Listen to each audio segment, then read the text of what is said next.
everyone. Thank you so much for being here on the final day of MPC.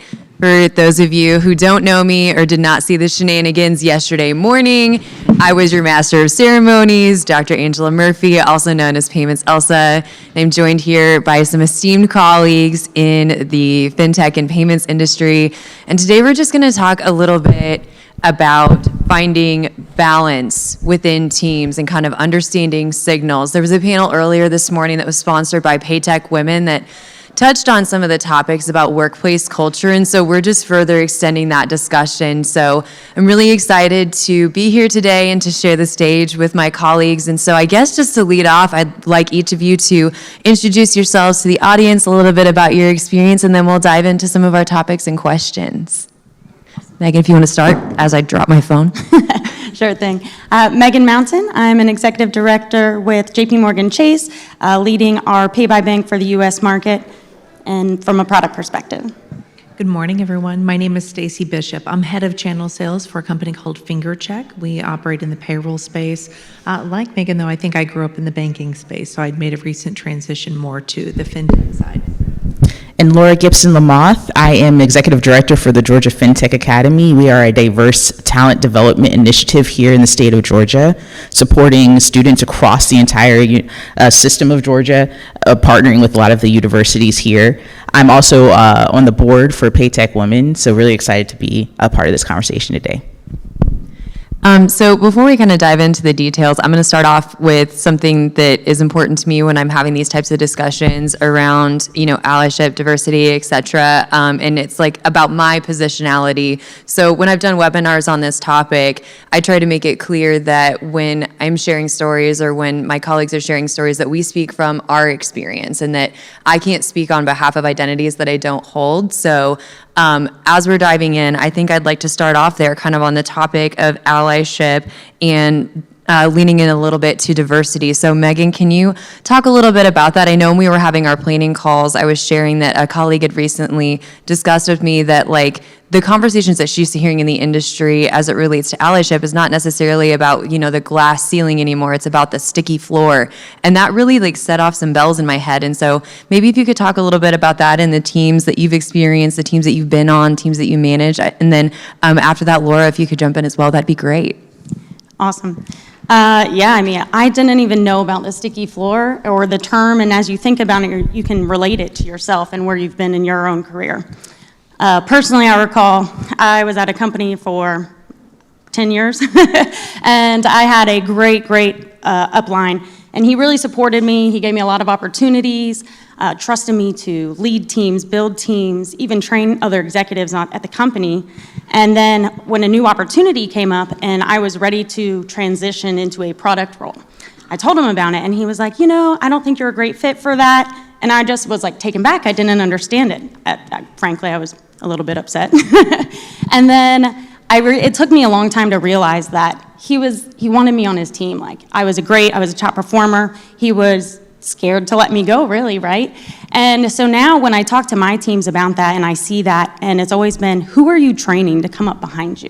If you're ready for your next role, do you have somebody that you can say, hey, look, I've already trained so-and-so, they are ready to take on this, I believe in them, and kind of maybe get that gateway open so that you can help be an ally for that next person coming up. I'm happy to report that after I did get on that role, and he completely saw what I was doing and how I was bringing a lot of value to the company, and he did apologize for that. And he was like, I'm sorry I didn't support you in that in the moment. And I was like, yeah, I understand. I get it, and we're going to move past this, and it's good. That's really awesome that he apologized, too. Sometimes I think it's really hard as professionals, when you make a mistake, to be the person to say, hey, that wasn't my best look, but I learned something from it. Yeah, and you grow and you definitely obviously apply that in future opportunities where he has the power and the authority to help, cultivate someone else's career. When we were talking about it earlier, preparing for this conversation, one of the things, quotes that came to mind was an advisor talks to you, a mentor talks with you, and a sponsor talks about you. And the talking about you piece, which I think kind of leads into what Megan was mentioning, is having that person that provides that allyship in those important conversations behind closed doors that you don't have access to or are privy to. So continue to amplify the work that you're doing and promote and advocate for the ability and access to those opportunities that you might not have otherwise had access to. Extremely important. And I think when we talk later, just a part of my career journey, there's been so many opportunities where people are focusing on diversity. And I think everyone can get behind the fact that diversity really matters. But I think the other element, the secret ingredient to promoting that diversity is looking internally within your organizations, identifying that talent, and being the voice for that talent when they don't have necessarily the access, the network maybe, or even the exposure to be able to navigate those opportunities internally. And I think we touched a little bit on this too. This is something that comes up a lot in terms of DEI and inclusion initiatives, is kind of around like the business case for it as well. And I know that all of us have kind of run those analyses within our teams, or kind of walked into the room and said, okay, well, how do we, shift this conversation? Because it's about not just culturally what's best for the company, but also the math and the revenue behind having more minds and more diverse minds at the table. In my experience, because I don't have a traditional background for being somebody that's in payments or in fintech, my PhD is in the humanities. My dissertation was on international rights policy, and I'm sitting up here having this conversation with bankers and technologists. And the perspective that I bring is when I'm on a team and I see there's the engineer and the product person and all this, I'm like, okay, so who's the humanitarian in the room? Yeah. Who's the person that's going to look at like the socio-political implications of, what Jeff Goldblum said in Jurassic Park, right? It's like you spend all this time figuring out whether or not you could and not whether or not you should have. Yeah. So I want to switch gears a little bit to talking about kind of in terms of the home aspects and the family aspects and support programs. I was so excited earlier in the previous panel when they brought up the topic of mental health and having access to mental health resources, and then how that also maps on to balancing working from home in these hybrid teams. So Stacey, could you touch a little bit on those topics and kind of what you've seen in your experience? Yeah, absolutely. I think I grew up, perhaps like many of you, in an era where mental health wasn't as discussed before the pandemic, period. Even though my company was a fantastic company that, and each company that I've worked for has been, and provided these employee assistance programs, just hear me out. I think it was a bit taboo almost to talk about or to even discuss. Even as a leader, trying to kind of understand what was going on in my team members' minds, or have open discussions about areas in which they were struggling, I would bring up this concept that there is assistance programs that the organization offered, only to have them say, that's not for me. It's probably for somebody else, maybe that needs it more. Or there was this feeling that there would be some negative connotation placed back on employees. I see some of you nodding your heads. Perhaps you've been in my seat before, where people are trying to have an open conversation with you, or you have their best interest at heart. Or maybe you've been that person in the other seat that you're thinking, maybe that's not for me.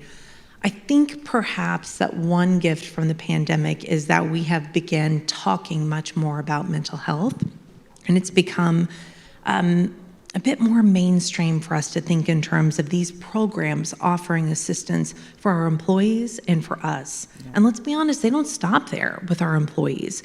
Employees' spouses or family members can use these very important types of tools that companies and organizations provide to their staff members and to their relatives, if you will. And I think it's so vital that we find ourselves here in a room today being able to evaluate this from our point of view, and making certain that the next time that we're facing an employee or a manager and finding ourselves in a tough spot, that I hope that we all feel like we have that trust and that ability to have those discussions about these types of programs that are so very worthwhile. Yeah, I wanted to add something to that. Just thinking about the conversation you and I had before, it's so easy to get bogged down into the next deliverable, the next activity, the next conversation, the next meeting, that you kind of have to pull your head up and think about doing some research, taking the step to look into and to investigate into what your company is offering. And I think that's extremely important to prioritize yourself, which I think a lot of us can relate, that's sometimes difficult. It doesn't necessarily make the top of your priority list. Right. And few of us are that self-aware to realize when we're in that moment that we should be taking advantage of those situations for sure. And it also helps you identify, like, when your employees and your teammates, like, offering that to them. Maybe we as leaders do the research, make it a little bit easier. And the other thing is, sometimes they're like, well, whatever I say, it can come back to the workforce, and reminding them that it is confidential. They can, speak their truth, their concerns. They'll have a sounding board that's a neutral ground for them. Yeah. Safe space. Yeah. Mm-hmm. Exactly. Mm-hmm. And I think that's super important. And it's close to my heart too, because my husband works in the healthcare industry, and he used to work for a company that provided EAPs to employers. And I think almost every time he was on a call with an employer, they were asking this question, like, well, the employers are concerned that you'll be able to find them. Because if you access the employee assistance program, are they going to be able to like pick which team I'm on? Is my manager going to know that I access this? Is this going to affect my pay? And like that stigma still kind of resides in a lot of people's minds. And I'm lucky because I got to hear that from him like every day for a year and a half in the middle of the pandemic. And so now I think having these different applications where it's an app on your phone and you can text a therapist, and having these different ways to access that type of care is super important for our teams, and to have just like a lot of different options rather than having to physically go into a counselor's office, because taking 2 hours out of my day at one point, that was so not for me at that time. Yeah. And actually, I had an employee during the pandemic that took advantage of the EAP program, but right before that, she was ready to resign. She was just burnt out, overworked, like not necessarily overworked, but didn't know how to manage the workloads and her life load. And then coming out of that EAP program, we have a very open, transparent conversation about it. And she was like, I feel much better. Like, I have new tools in my toolkit to help me manage everything. And she's very happy, excelling, and as a leader, I'm happy that she stayed on the team, but I'm happy for her personally as well. Yeah, yep. So something that I'm really excited about in terms of this conversation is, as we were all interacting and preparing to come here for this panel, so all of us have known each other I've known everyone on this stage like less than a year. It'll be a year in November for me and Megan and Laura from Rise Up, and Stacey and I just met a couple months ago through someone that I met through Rise Up at Money 2020. So check that out for your teams if you're looking for ways to support them in the conference circuit and you're trying to give them tools to evolve to be better leaders. Look at the Rise Up program, Do Better Together. Mm-hmm. Tracy Davies is doing some great work with that program, and so that's kind of how I met these folks. But when we were talking about how we wanted to approach this conversation in terms of how to empower your teams and understand the ways to enable them to be more successful, we came up with this concept of seasons. So I am a millennial. I don't know if you can tell. It's not going to be in the cards for me to be 30 years at a job anywhere, but as I'm evolving in my career and as I'm interacting with people who have different family units and different structures and different backgrounds, I'm seeing that eventually I'm going to have to face the fact that my parents are aging and that I will be the person that has to take care of them. I am childless. I'm never going to have children.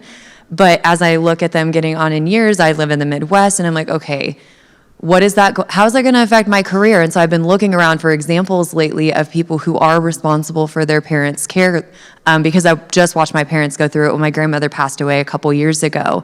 And so I would love if each of you could talk a little bit about that concept of seasons and how you've seen that affect you or potentially affect your teams, and if you have any advice around that. Yeah, I'll go ahead and get started. Just for some context, so I am a married woman. I do have kids, although I didn't think that we were going to. We're old parents, so very old. As a matter of fact, the kids make us feel older every single day. So my husband and I are both also professionals. So he's a bank executive for a bank in Southwest Missouri. And here I am with you all today, enjoying this time and not having to get kids ready for school and all that stuff today. But I have found this whole concept of work-life balance candidly daunting. I am this person that I look in awe at things I see on Instagram or Pinterest, and I'm like, I will never get there. And I think it's because I find myself just pulled in whatever is demanding my attention at that point in time. Yep. And for me personally, it's different. It is different this month than I think it's going to be 3 months from now. So I will be that person that's always struggling to try to figure out, how do I get these strategic things done in my professional life that might demand more of me before work and after the kids go to bed and my husband goes to bed. I'm going to be down in my office working. But 3 months from now, whenever we're moving into the holiday season, I'm going to be stressed trying to figure out how to get the house clean, how to get all these presents wrapped, how to do those things in another area of my life. Yep. So for me, and I dare say probably my husband as well, we are just the opposite of balanced when it comes to work and life. And I have come to realize that's okay. I need to be okay, and I need to just be okay with myself, not having it all together like others. I'm going to be the mom that brings the store-bought cookies to the PTA events. That's going to be me. And that is okay, as long as I am, trying my best with what's going on at that stage of my life. That is just all I can give at that point in time. Mm-hmm. And each day that is going to look a little bit different. Each season of my life, that's going to look a little bit different. So it's back to school season. It is moving into Q4 for a person that's in sales. So I'm going to have some different focus than I will perhaps than other areas of my life. So I hope that is something that some of you can at least it resonates with some of you, maybe some of you can identify with. And like I said, I dare say my husband goes through the same thing, because right now his focus is a little bit different with some things the bank is launching versus perhaps other times of his life. So yeah, I don't know. Well, that resonates with me. Does it? Outside of what we talked about prepping for this, I think giving yourself the permission to play different roles and have different levels of being in present right. Around some of those aspects of life is extremely important, and it's a lessons learned for me. I think when we talked about seasons earlier, we were also talking about seasons historically or previously in our career journeys. I look at myself back when I was in my 20s as an elder millennial now, I identify as. I think about all of those times in the banking environment where there was pressure to be constantly online, mm-hmm. constantly accessible, volunteering for releases over the weekend, working, 60 hours during the week, just killing myself to, give myself the visibility and get myself up to the next level.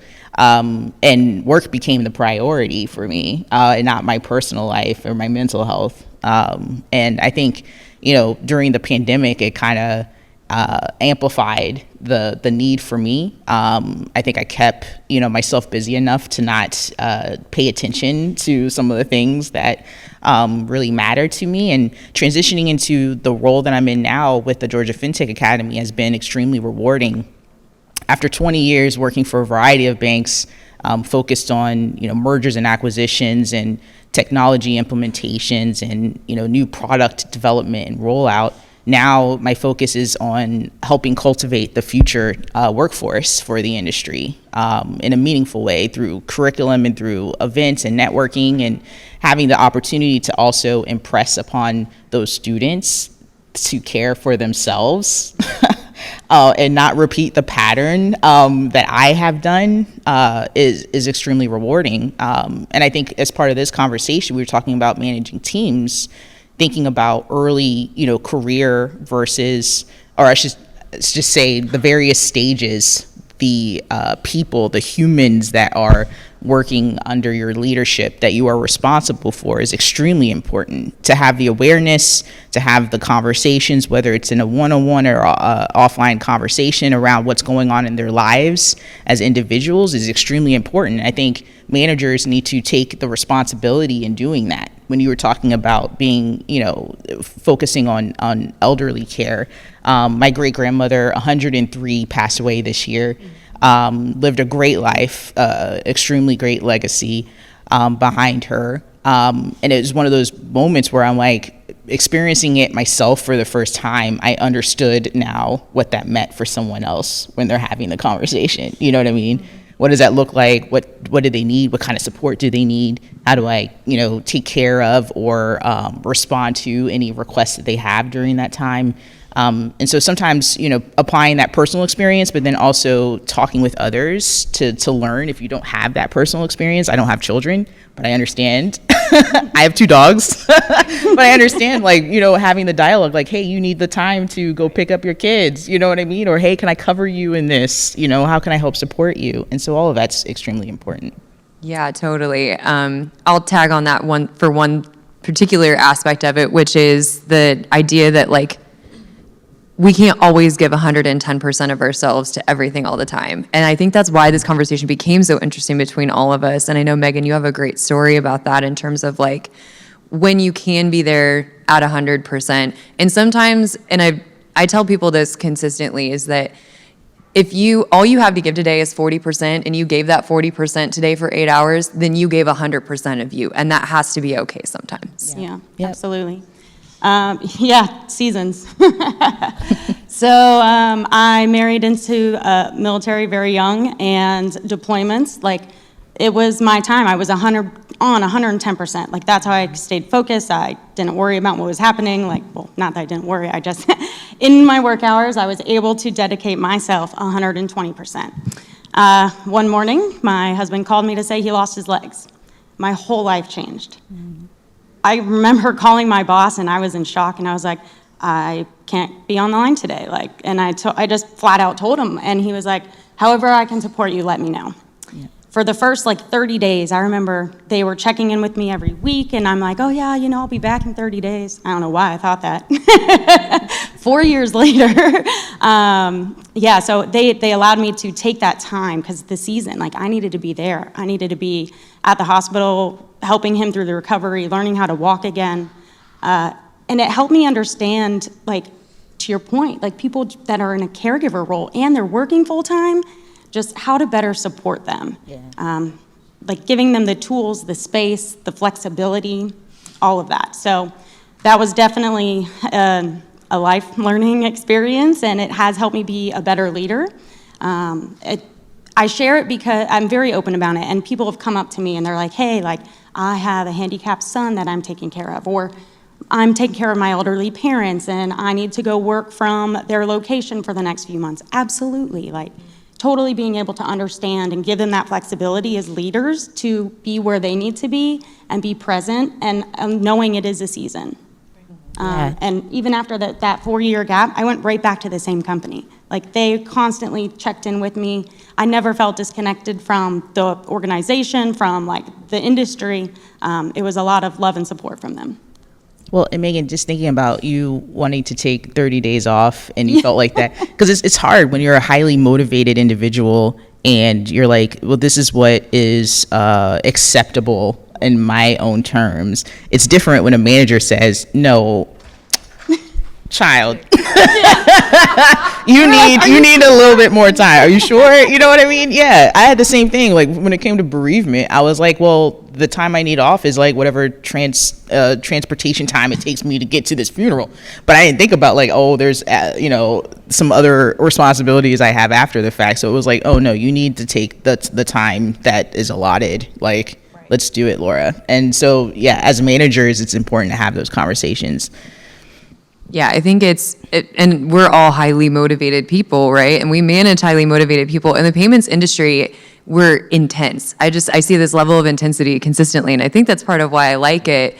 But then it's also important for me, as I'm learning and growing, to look at people who do support well and companies that do support well. And particularly around parental considerations, I'm not going to be a parent, but also bereavement, because I've gone through 3 major losses in the last, since 2020. I've gone through 3 major losses in the last 3 years. My mentor died, and he was like a second dad to me in May while I was out of the country, and so I didn't get to say goodbye. And I was like, you know what, it's fine. He was a great person. I'm going to be okay. I went straight back to work. I didn't say anything to anyone on my team, and I woke up one morning and I felt like I got hit by a train. Yeah. And I was like, am I getting out of bed today? I do not know. Yeah. And I sent a Slack message to my team and I said, hey guys, I'm sick today. We were just so stupid. I should have just told the truth, right? Like, just tell people what's going on in your life. And so I took that day, I kind of went to a couple of our favorite places. I drove to a coffee shop I used to go to with him. And then the following week, I was able to write a post, and I shared on LinkedIn that my mentor had passed away. And I had such an outpouring of support from everyone that I was not expecting at all. And it was all payments and fintech people. So thank you all for being awesome. But we're kind of getting down to our last 5 minutes. So I think we want to take some questions. Maybe would that be all right? Is it, yeah, before we do final thoughts, is there any question or comment from the audience? Someone that wants to jump into the conversation? Oh, yes. These are all amazing stories, and everyone in this room and the world has them in their own way. I think when we think about work and real life, we have this rigidity about there being policy. You've got an employee handbook. It says despite who all you've lost, there's 3 days that you take for bereavement. And I remember just end of COVID, my mom passing and our HR person saying, well, take the next 3 days off. And I was like, I'm like, that's not what I need right now. Managing an estate and people long distance, it doesn't work that way. I'm going to stay focused when I can, give what I can, and then that way I'm giving you the best so that when I have to do what I have to do, you're not an unnecessary guilt in my conscience because you don't belong there and you don't pay rent there. So I just wanted to share that. Yeah, you don't pay rent there. I think I want to put that on a T-shirt. I think a lot of folks don't think and have the confidence, I think, to have that or to challenge the status quo or whatever the policy is, or have just the open dialogue and discussion. It's difficult, and I would like to know if you guys have any ideas around this. But how do you create? We were talking about safe spaces earlier, but how do you create a culture? Advocating for some of these, support kind of systems internally. It's a big question. Yeah, I think I feel like it is difficult because you have a mixture of so many different personalities and backgrounds that come to the table when you think of a team. And I've tried doing that through, individual conversations, conversations in small group settings. Now that, especially during the pandemic, the virtual aspects complicates, things. But I think, making sure that you have the time to, focus on not only the task at hand, but how are people doing, check-ins, and things like that. Yeah, rearranging the responsibilities around what people are going through at the time. Can you offload project A to person C for the next 3 weeks to backstop while somebody's handling whatever issue that may be, affecting their personal life. Yep.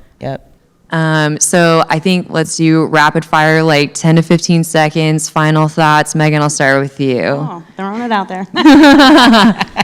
Did you see the bus coming? Great. No, absolutely. I think just another thought, I guess, since 10 to 15 seconds.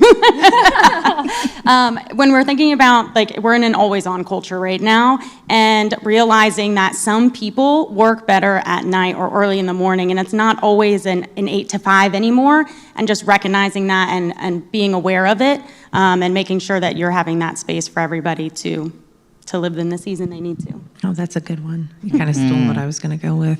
I would say as well, I think we have to understand that if we do have other people in our lives, regardless of what our situations are, that we lean upon, and that probably need us to lean upon them as well. And I think it's ensuring that we have open and honest conversations with them about, I can give you 10% today to do things with the kids or with the family because I have this deliverable, but then let's come back together and just get it on board.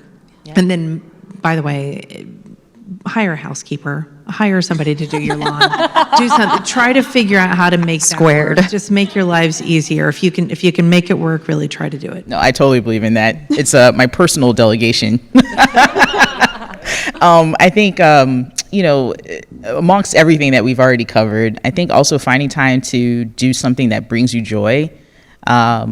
And for me, it's giving back. And so I'm lucky that I get to get paid to do that right now, currently. But I think finding that time to connect with people and to give back in whatever way that really fulfills and supports you.